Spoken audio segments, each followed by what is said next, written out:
I was recently babysitting my niece who is 5 years old and my nephew who is 2 years old.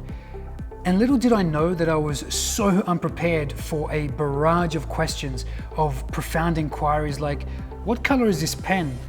Or what does this do? But I found it most unnerving when the 2-year-old picked up my new camera and he asked, what is this? I feel like saying this is going back where you found it. That's what this is.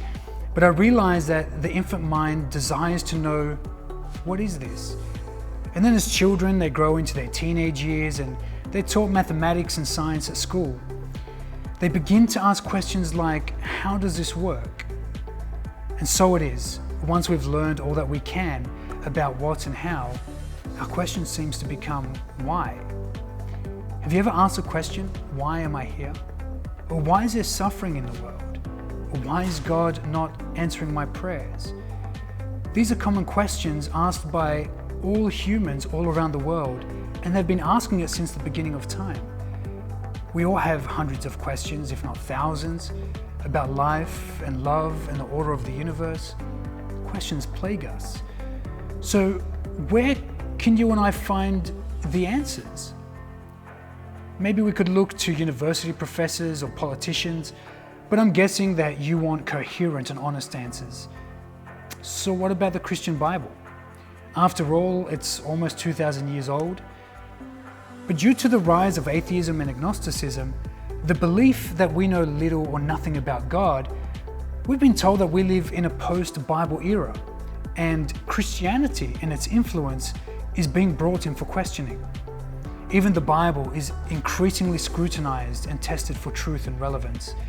I believe it has stood the test of time to preserve the truth and display its relevance despite the onslaught of relentless attacks.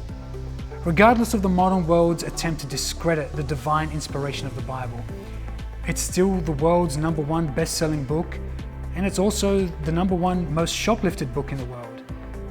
So shouldn't our questions have been answered already? But it seems that in the Western world, it's also the least read book. And it goes without saying that among Christian circles today, very few people have a basic understanding of biblical knowledge.